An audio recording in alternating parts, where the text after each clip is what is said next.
Hey guys, it's Oluvids, and today I'm going to talk about the Reynatis Demo. Now, I finally played this. I've been hearing about this game for a long time, and I hadn't actually said anything about it on this channel. But this game has been talked about a lot, mainly because of its inspirations from things like Kingdom Hearts, The Realms with You, and Final Fantasy Versus 13.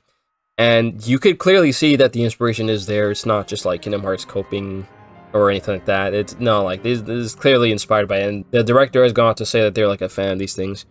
But going into this game, I didn't want to come into it just like pointing at things and be like, ooh, you know, this is like Kingdom Hearts or whatever. I don't want to just like automatically gas this game up just because it looks kind of like Versus 13 and things I like. I want to actually judge it based on just its own merits and all of that. That's partially why I didn't jump to talk about it, because like, you know, it's not actually like Kingdom Hearts news or The Ones with You or anything. It's a new franchise. It's not like something I already know. So I wanted to wait till I actually played the game till I actually give my thoughts on it. So let's start off with, I guess, the premise of the demo and the game.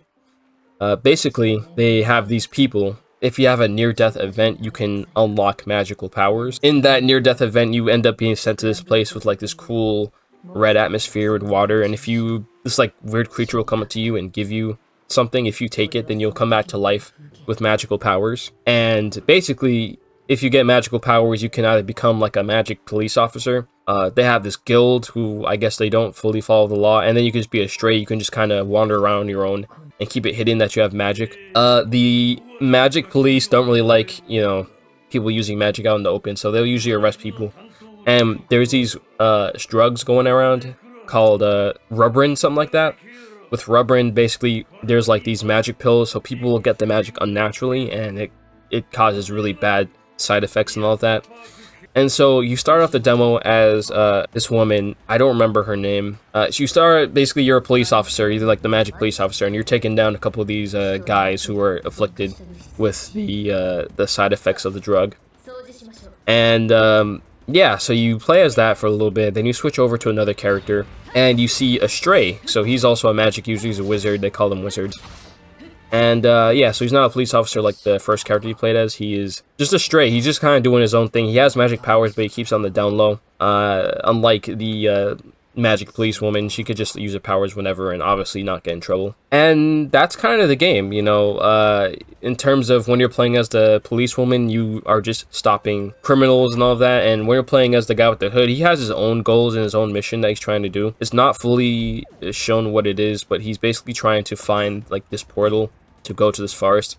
But he has to make sure he doesn't show his powers, so he might run into trouble, like some drug addict is coming up to him and trying to like get his blood for a high, and he kind of has to make the tough choice to either use his powers or try to like escape. And this game takes place in Shibuya, so you're in kind of the nightlife city, and apparently there are a lot of rubberin addicts around, so this is just like a bustling nightlife city. People come here for the action, and it's not safe, and it's just people kind of like the danger, kind of the allure. Something's always going to go down. And the game very much plays into kind of the modern day urban aspect of this. I'll get into that later, but basically, as a stray, the main character with, you know, I think his name is Marin, he doesn't want anyone to know he's a wizard or can use magic powers. And if people know about it, then people like the magic police lady are going to come in and kill him. So that's the initial premise. And then we go over to the gameplay. So what I like about the gameplay, like, it very much follows the story, as in like the aspect of him trying to hide his magic, Marin, it transfers over to the gameplay. So you have to make sure you don't use your powers in front of people, or else people are going to start reporting it. You're going to get trending on social media. And then the magic police are going to show up, and believe me, I tried to fight them. They will one-shot you. I was able to dodge a lot and try to attack them, but I barely did any damage to them. So maybe later on in the game you can actually kill them, but for now, they absolutely destroyed me. So you're going to want to avoid getting too much attention. And again, when you played as the magic police woman, you could use your powers out in the open and it was fine, because, you know, you're a police officer. So it actually makes sense with the story, which characters can use it in the open and which characters can't do it. So it's like, it's very good consistency with the story and gameplay. So this game is an action RPG. As Marin and the magic police woman, I'm sorry that I forgot the name. Someone can correct me in the comments. but you can basically fight in an action RPG system. In the city, you don't really have like random encounters. You kind of fought these drug addicts, but they were tied to the story. And with this game's combat is actually kind of interesting. Basically, so these guys are wizards. They're magic users. All their power comes from the magic. So when they're fighting, they actually consume their MP. So you have like a regular attack. I played the Switch version, so I had Y. So when you press Y, it's just your regular combo, but that consumes MP. You also have these two special moves. You can call them arts.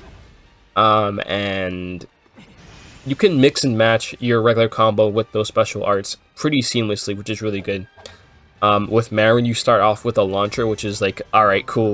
You can already cook up some good combos. You can do like your base combo on the ground, use the art, knock them in the air, jump up, and then continue that combo. Or you can do little projectile attacks. But you have to remember that everything takes up your MP. So what do you do when your MP runs out? Well, you switch back to your concealed form, so that's when you're hiding your magic. You do that with R or R1. And yeah, you switch back to that form, and you basically just gotta focus on dodging. If you could get a perfect dodge, like a very close call, near-miss dodge, then you will heal up your magic a lot faster. And you'll also make it glow, and it'll activate this like magic burst thing where you can have temporary slowdown, and you could just start going in on the enemy without worrying about getting beat up or, you know, retaliation or anything from them. So this game basically is a lot of doing combos while also managing your MP. And it's pretty good so far. I think I like the combat, especially with the combination of the regular combo with the arts. That's where it really gets interesting. When you first start the demo, you just have the base combo, and that's when like it wasn't very interesting because you just mashed that button, that's it. But once they introduced the arts, that's when now I start to think of the possibilities of what I could do. And so yeah, so you have your base combo, 2 arts, a jump button, and a dodge.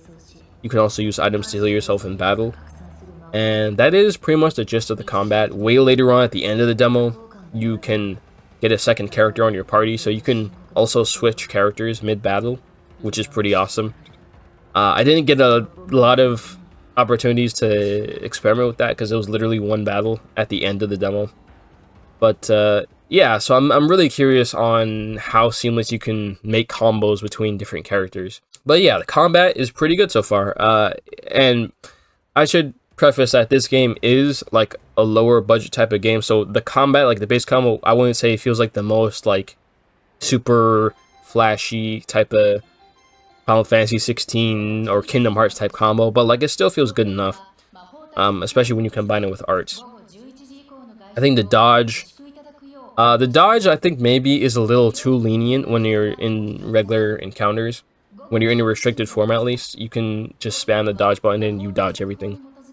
But in general, the controls feel good. The running speed, you can actually run pretty fast in this game. As I said, you could jump. I just really like how you can make enemies, you could launch them in the air and do cool stuff like that. So it really opens up the combo game. So let's go over to, I guess, gameplay in the field. So yes, in the field of Shibuya, this game takes place in Shibuya, the city in Tokyo, Japan. And it's a very cool looking city, I won't lie.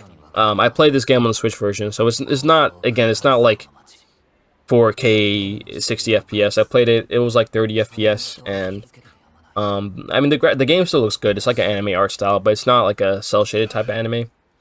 But the models all look good still, and the animations look good. The game is in Japanese only in terms of the audio, so the voice acting. The text is in English, so you could still understand what's going on. So I don't really mind that because I don't mind reading, but you know, and I've seen anime, so it's like I've done this before. I've seen like Japanese voices with the text. I usually do play my games in English dub, but you know, I think it would be cool if they were able to get a dub at some point. But again, this is a lower budget company, this is a smaller company, Furyu. I'm not too familiar with them, but you know, obviously they're not like Square Enix. But, you know, this is fine. At least the game is getting localized. So, the field is pretty nice. I did experience a tiny bit of frame rate drops on the Switch version. Once you're in the big area with the 109 building. I'll have to test that on the PC version, see if that is consistent or if that's just the Switch version. But it wasn't bad enough, really, for me personally. But I'm not the biggest, like, sensitive person to FPS, so, for someone else, this might not be acceptable. So, for now, I'll just say if you really care about that, you'll probably want to go for, like, PC.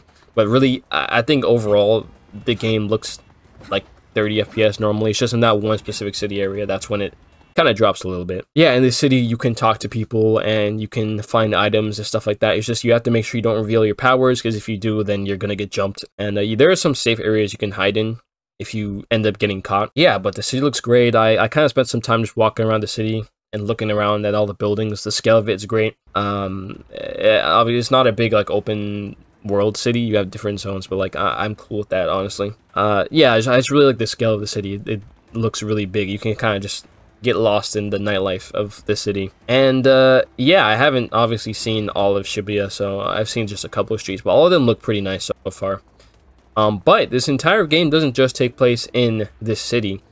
There was actually this forest area you're in. I don't know how often you're going to go here, but you go into this portal and you are running through a forest, and here's where you get like random, maybe not random, but like you have specific enemy encounters in certain areas, and you don't have to worry about using your powers here because there's no one around. So here you can just fight freely and just focus on not dying. Yeah, here they've really experiment on the combat, and as you go throughout that forest, it looked really good. I liked the bloom. I'm a sucker for bloom. I like the glowy things. But yeah, I think the forest looks good. I didn't even mention the music. Earlier I said I'm not going to compare it to Kingdom Hearts and Final Fantasy and all that, but they straight up had Yoko Shimomura on this game. That I can directly compare, and you can hear it as early as like the title screen, like that. It sounds like Yoko Shimomura. It sounds more like the Final Fantasy 15 side of things rather than like Kingdom Hearts, but it sounded great. I want to say every single track I've heard in this demo so far was like 10 out of 10 banger, but I haven't heard any bad tracks, and honestly, I don't even think Yoko's even capable of missing. Yoko Shimomura is just like always made some really good soundtracks, so like at worst, like, the soundtrack is gonna be fine, but as best, it's gonna sound really cool. The music sounds great so far. I especially like the start screen. I guess I gotta talk about the characters a little bit, like, just my general take on the characters. So, you have the magic policewoman, and I liked how, at first, she seems like she's just really stoic and like, has no personality or anything, or no emotions, but, if you look throughout the text, because you'll get these like texts throughout the game, if you look through those, you can see that like she actually does like have emotions. She's nervous about her position as the new leader of her squad, things like that, and her little back and forth with her other coworkers. You can see that like, okay, no, she actually is like a person. She's not just like a drone. She even had her own custom uniform made because I guess she's just stylish like that. Marin is your type of loner character, and that I guess plays into why he's a stray too. He doesn't belong to a guild or the magic police. Yeah, he is a loner. He kind of discarded all his friends in school and his life to become the strongest sorcerer. But he quickly finds out that he's going to need another wizard. I said sorcerer like this is JHK. He's going to need another wizard to help him out on his quest. So I figure he's going to have to learn to work together with people. And hopefully he doesn't get that trust betrayed, but who knows, he might by that cat girl. She looks like she would probably ruin his life. She was in the demo, but she was, you know, I've seen her in like trailers and stuff like that. Yeah, there's that person. There was another character with a hat, like a cap that appeared, but they were not there for very long, but they used like summoning skills. They weren't there enough to get an impression, but from what I saw from like their magic bar and their level, they're stronger than Marin, so Marin didn't exactly become the strongest sorcerer, but I know this is an RPG, so obviously you're going to start off at level 1. But I thought it was interesting that they made her stronger than him, not like the same level. So, and I'd say that's all I have to say about it. It was a pretty short demo. It was like an hour long, so there isn't a ton you saw, but like also I think that you had enough to really get an idea of what the game is. Also, another reason why I don't want to like prop this up as like a Kingdom Hearts like game. I wouldn't say the story is anything like Kingdom Hearts or like The Ones with You. It's kind of like its own thing. Anyway, that is pretty much all I have to say about Reynatis. Music is great, gameplay is good, and game looks fine enough. And yeah, that's really all I have to say about it. I think the game is $60, so I don't know if it's worth $60, but we'll have to wait and see when it comes out, which is pretty soon, I'm pretty sure. But it might be worth $60. I don't know. I'm not familiar with Furyu, so I don't know. If you're familiar with Furyu, that company that's making it, then let me know how their games typically are. And with that being said, thank you guys for watching, and I'll be seeing you guys next time.